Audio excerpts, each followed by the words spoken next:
Buenos días, nosotras estamos en el grupo número 2 y hoy les vamos a hablar un poco acerca de las computadoras y la historia de Bob Newman, el modelo de Bob Newman y las generaciones de las computadoras. Bueno, mi nombre es Andrea Quiñones y hoy les voy a hablar primeramente de las computadoras. Bueno, o computador o monitor, como algunos los conocemos. Ordenadores. Tenemos que en términos sencillos, esto puede definir una computadora como una máquina que obedece órdenes para efectuar y calcular operaciones lógicas en muy poco tiempo. Es un dispositivo que puede recibir y almacenar y procesar información y generar resultados o respuestas. Sus principales características son recibir datos o procesar. Almacenar datos en brutos o procesados, generar respuestas, información y opciones. Según sus términos, podemos clasificar los computadores en microcomputadores, minicomputadores, mainframe o supercomputadoras. Cuando se clasifica en base al tamaño, esto no significa el tamaño físico del equipo, sino más bien a la potencia de cálculo, a la capacidad de almacenamiento y al ejecutar uno o varios procesos a la misma vez. Bueno, eso fue las de las computadoras. Ahora yo les voy a hablar sobre el señor Bob Newman. Bob Newman fue un físico matemático húngaro que nació en 1903, el 28 de diciembre en Budapest. Falleció el 8 de febrero de 1957 en Washington, Estados Unidos, por una enfermedad de cáncer. El 30 de junio de 1945 desarrolló un modelo que consistía en un programa de memoria, definida por los mejores matemáticos de la historia. Ahora voy a hablar del modelo Bob Newman. El modelo Bob Newman tiene dispositivos de entrada, en siglas DE. Este es el software por el cual se introducen los datos y las instrucciones en los computadores. Por ejemplo, el teclado, el ratón, el escáner y el micrófono. El CPU, en siglas en inglés, significa Central Processing Unit y en español unidad de procesamiento. Bueno, dentro del CPU tenemos los registros. Estos se emplean para controlar las instrucciones y ejecución de manejo de diccionamiento y proporciona almacenamiento temporal. También tenemos el reloj. El reloj controla la velocidad a la que trabaja la computadora, que es el siglo por el segundo y se mide en hertz. Tenemos el ALU. El ALU es el encargado de realizar operaciones matemáticas, como son suma, resta, multiplicación, etc. Dentro de este sistema también tenemos la caché. La caché es la memoria, en la medida de la memoria interna de alta velocidad prevista por el procesador y la cantidad que se mide en shift y varía entre procesadores y algunos solo tendrán 128 kilobytes.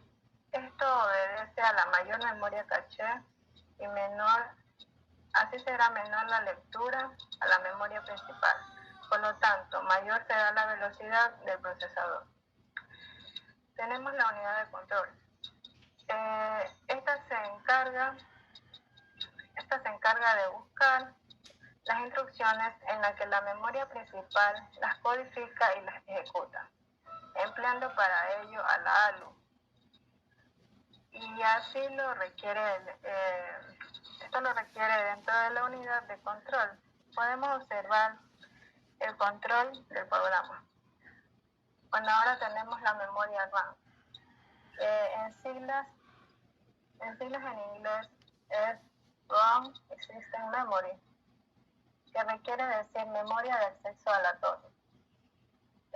Tenemos las características de la memoria RAM que es una memoria de trabajo, es volátil y es de almacenamiento temporal para instrucciones de datos de alta velocidad. Y ahora también vamos a hablar de la memoria ROM. La memoria ROM es solo para uso de lectura. Y las características es que no se puede modificar y es permanente. Ahora vamos a hablar de los dispositivos de salida. Es por donde se actúan los resultados de los programas que están ejecutados en un computador. Por ejemplo, el monitor, la impresora, las bocinas, etc. Ahora vamos a hablar cómo se comunican todos estos dispositivos entre ellos. Puede ser por parte de los buses del sistema.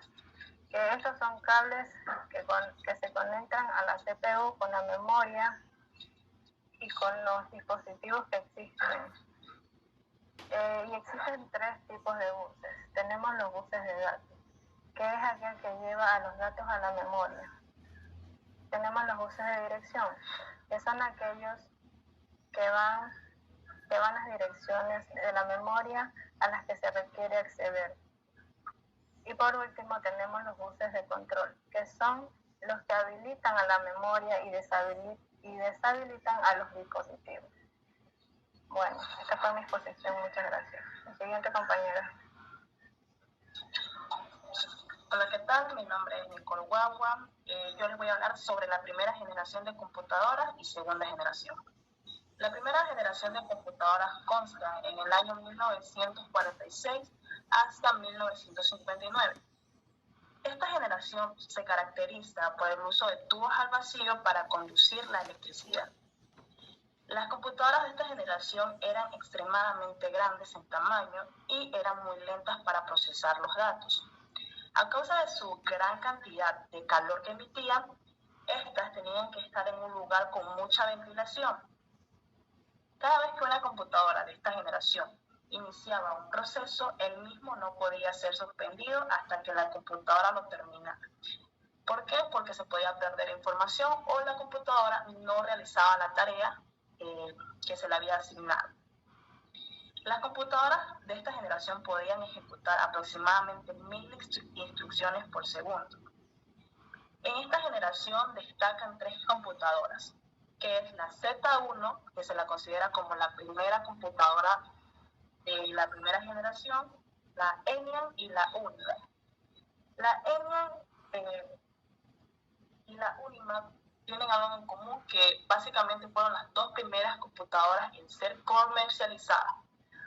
Pero se la diferencia porque la ENIAC fue diseñada para realizar cálculos matemáticos más complejos y fue usada a gran medida alrededor de la época de la Segunda Guerra Mundial.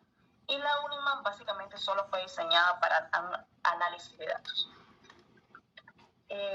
Una de las preguntas que nos hacemos es que por qué las computadoras de esta generación son caras. Básicamente son caras debido a su alto costo de componentes y su complejidad de fabricación.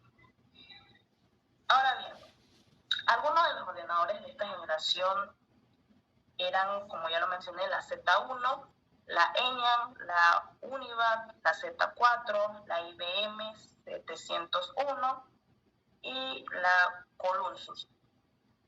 Siguiente, por favor. De aquí pasamos a las características de las computadoras de la primera generación. Una de las principales características es que estas usaban tubos al vacío para procesar la información. Otra característica es que usaban tarjetas perforadas para mandar o enviar datos o programas. También se dice que se usaba un lenguaje de programación de máquinas, es decir, un lenguaje binario. Una de las más destacadas características es que eran muy grandes. Alrededor medían entre 16 metros de largo y alrededor de 2,40 metros de alto. Cabe recalcar que estas computadoras también consumían mucha energía, aproximadamente 125 kilovatios, y funcionaban a una velocidad de 2.25 megahercios. También se dice que el costo de estas computadoras oscilaban entre los $500,000, que hoy en día en la actualidad estarían costando alrededor de $7 millones. Siguiente, por favor. Ahora bien, la segunda generación de computadoras. Estas se las puede destacar porque son creadas en 1959 hasta 1964. Aquí se deja a un lado los tubos al vacío y aparecen los transistores. ¿Qué son los transistores? Básicamente es un semiconductor que permite el paso de señal en respuesta a otra. También se dice que estos transistores constaban aproximadamente de 40 tubos, eran más pequeños y mucho más duraderos. Las computadoras de esta generación eran más económicas y usaban menos energía y ocupaban menos tamaño, pero también se dice que se amplía su capacidad de almacenamiento, así como las unidades de entrada y de salida, y aquí es donde se forman y nacen los primeros lenguajes de programación, que estaríamos hablando de Fortran y Combo. Estas computadoras también podían ejecutar alrededor de 10.000 instrucciones por segundo. Siguiente, por favor. Sus características. Una de las más destacadas, que ya las he mencionado, que usan transistores para procesar la información. Los transistores aquí eran más rápidos y ya de menor tamaño. Otra de sus características es que usaban anillos magnéticos para almacenar la información o las instrucciones, también que consumían mucho menos energía, eran de menor tamaño y que contaban con lenguajes más complejos de programación que nos permitían una mayor relación entre el hardware y el operario. También se dice que eran más económicas. ¿Por qué? Porque como en la primera generación las computadoras constaban de aproximadamente $500,000 al $1.000.000, estas en sí, comparándolas con la primera, son mucho más baratas, llegando a costar alrededor de $50,000. En esta generación también se usaban los centros magnéticos, que fueron como la memoria primaria y los discos magnéticos en la cinta y el magnetismo, y estos se los usaba como dispositivos de almacenamiento secundario. La primera computadora que resalta en esta generación es la Travis, que se caracteriza por ser la primera computadora de esta generación, una computadora que se utilizaba para almacenar datos. Algunos de los ordenadores de esta generación fueron, ya la antes mencionada, la Travis, la IBM 1620, la IBM 7094, la CTC 1604 y la Univac 1108. Gracias.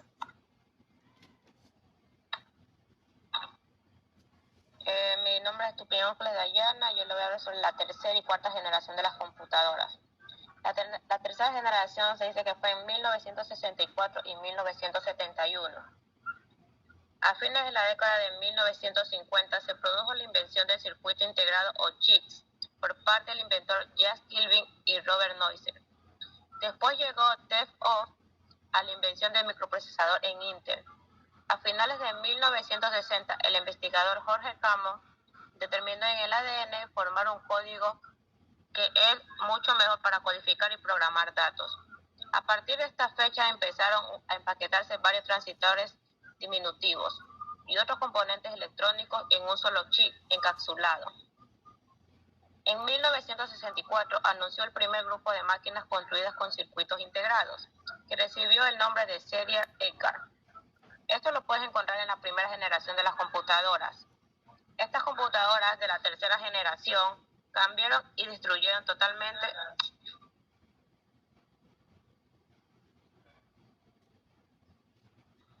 a la generación, introduciendo de manera de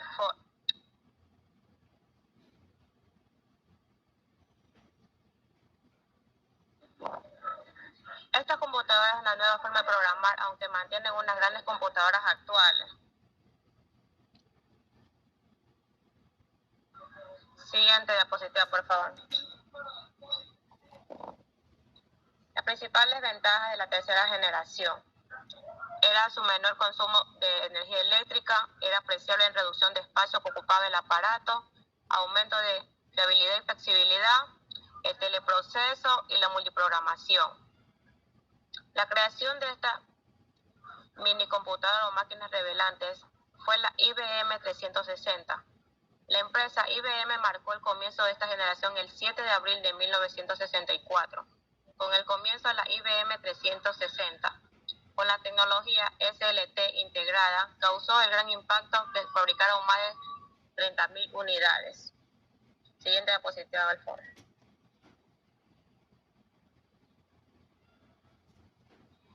Cuarta generación. La cuarta generación es el producto del microprocesador de un circuito electrónico. Al tamaño de los chips que hizo mucho más posible la creación de las computadoras personales llamadas PC. Hoy en día las tecnologías con las siglas LST, integración a una gran escala, y VLSI, integración a una super mayor escala, que permiten cientos de miles de componentes electrónicos que almacenan un microchip. El fabricante de esta generación, que ocupaba un cuarto completo, hicieron un gran debut con las microcomputadoras. Hizo que esta computadora se llama para el uso personal, y de ahí determinó el PC estandarizada. Y los clones que sacaron posteriormente las empresas fueron llamadas PCI compatibles. La computadora de la cuarta generación es mucho más moderna. A continuación sigue la quinta generación. La cuarta generación utilizó el lenguaje de programación Unishell y Python. Siguiente diapositiva, por favor. Vamos a hablar sobre el microprocesador. El microprocesador de 8 bits fue en el Intel 808, desarrollado en 1972, para su empleo en terminales informáticos. El Intel 808 contenía 3.300 transistores. Esto contenía para poder microprocesador modernos que tenía una gran capacidad y velocidad mucho mayores para poder codificar y programar. Entre ellos figuraban el Intel IBM PC, con 5.5 millones de transistores. Con 7 millones de transistores, el ALPA y digitales. Los microprocesadores también se utilizaban en otros sistemas informáticos avanzados como empresas, automóviles o aviones. En 1995 se produjo unos 400 millones de microprocesadores en todo el mundo. Los circuitos integrados, también conocidos como microchips, son circuitos electrónicos complejos formados por componentes extremadamente pequeños, formados en una pequeña pieza plana de un poco procesador de material conocido como semiconductor. Importaban más de 10.000 millones que actúan como amplificadores electrónicos y auxiliares, a menudo como conmutadores. Las computadoras de la cuarta generación fueron PD10, PD6 y PDF10. Gracias. A continuación, mi compañero. Muy buenas tardes, mi nombre es Valencia Bautista María Angélica. Yo voy a hablar de la computadora de la quinta generación. La quinta generación fue un ambicioso proyecto elaborado por Japón a finales de la década de los 70, donde su objetivo era la creación de una nueva clase de computadoras que utilizarían técnicas y tecnología de la inteligencia artificial, donde usarían un lenguaje llamado Prolog, que sus siglas significan programación en Logic. Por ejemplo, la traducción de un lenguaje natural a otro.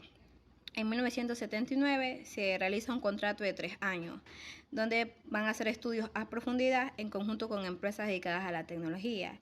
Y fue durante ese tiempo que se determina la quinta generación de computadoras.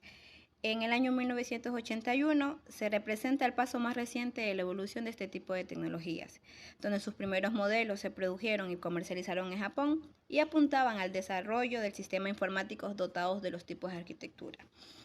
Es bien, las computadoras también tienen que ver con la miniaturización de los componentes, de los microprocesadores y el procesamiento de grandes cantidades de datos, ya que son idóneas para ramas de tecnologías novedosas como la nanotecnología, la robótica y la ciencia artificial.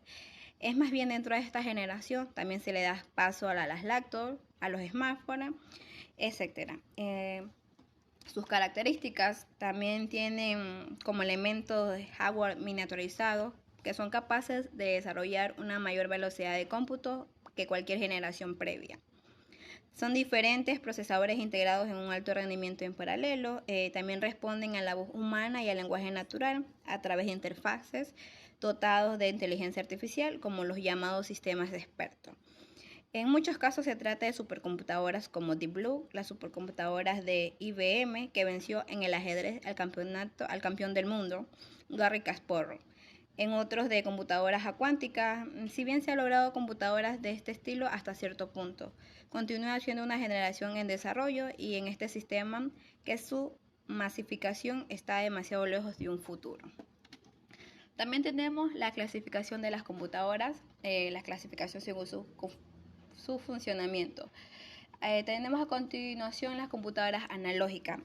Estas computadoras son dispositivos mecánicos eléctricos para buscar soluciones a problemas industriales, donde reciben valores, cálculos y señales. Su naturaleza hace que este circuito sea rápido y eficiente, donde se transforman datos e información a través de entrada en función de alguna señal continúa registrada por determinado grado de precisión. También se utiliza para hacer simular sistemas físicos. Estos sistemas pueden ser eléctricos, mecánicos, acústicos o lo que tenga una computadora analógica. Es básicamente una colección integrada de diferenciadores veranos, amplificadores, como por ejemplo tenemos el termostato, bombas de suministros de gasolina. También tenemos la computadora digital. Estas computadoras son las que operan con números y mayormente hacen el trabajo lógico de las empresas. Estas deben de ser programadas antes de ser utilizadas, ya que poseen una memoria interna lo suficientemente amplia para introducir información y así poder comenzar el conteo funcional. También estas son las que convierten los datos de información de entradas codificadas en formas numéricas usando el sistema binario de los dos signos de ceros a 1. Estas máquinas electrónicas digital también son programables para ejecutar una serie de comandos para procesar los datos, obteniendo convenientemente información de posteriormente se envía en las unidades de salida. Por ejemplo, tenemos sumadores y calculadoras de bolsillos. También tenemos la computadora híbrida. Estas computadoras híbridas es un sistema construido de una computadora digital y una analógica, conectadas a través de un interfax que permite el intercambio de información entre las dos computadoras en el desarrollo de su trabajo conjunto. Estas son las que dan salidas a señales analógicas procesadas digitalmente. También los conversores analógicos y digitales. Se combinan las características más favorables de las computadoras digitales y analógicas. Tienen la velocidad de las análogas y precisas de las digitales. Gracias. A continuación, mi compañera. Buenos días, soy Karina Rentería y voy a hablarles sobre la clasificación según su finalidad.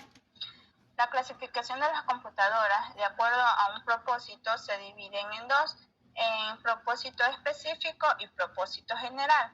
El propósito específico son las que pueden utilizarse para una aplicación concreta o un grupo de aplicaciones determinadas. El propósito general puede utilizarse en diferentes aplicaciones, ya sean como cálculos científicos, cálculos técnicos o bien gestión administrativa. El usuario sería quien determina qué aplicación realizar dependiendo del programa que desee ejecutar. Continuamos con la clasificación comercial. Las computadoras comerciales se caracterizan por ser capaces de manejar diversos dispositivos de almacenamiento y poder utilizar distintos lenguajes de programación de alto nivel. Lo que diferencia a las computadoras vendría a ser el tamaño, costo, velocidad de operación, capacidad de memoria, capacidad de procesamiento. También de acuerdo a su tamaño y potencia, las computadoras se pueden clasificar en lo que son supercomputadoras, macrocomputadoras, minicomputadoras y microcomputadoras. En el caso de las supercomputadoras, estas son las más caras y las más grandes del mercado, pero sin ninguna duda vendrían a ser las más potentes, más certeras y más rápidas. Estas se las utilizan en las que son las grandes industrias y empresas como las NASA, las cuales son encargadas de los cambios atmosféricos, climáticos, huracanes, etc. Una de las características de estas supercomputadoras son que procesan una gran cantidad de información en poco tiempo. También son dedicadas a un proceso específico. Continuamos con lo que son las macrocomputadoras. Estas también son grandes y costosas, pero en cantidades más accesibles. Se utilizan como servidores inteligentes, usados en lo que son empresas medianas, como bancos, industria o aerolíneas. Estas procesan también una gran cantidad de información de diferentes temas y debido a esto se mantienen en lo que son cuartos fríos para su temperatura adecuada. Una de sus características es que tienen una alta potencia y velocidad de procesamiento. Ya también estas también son muy caras y también son grandes.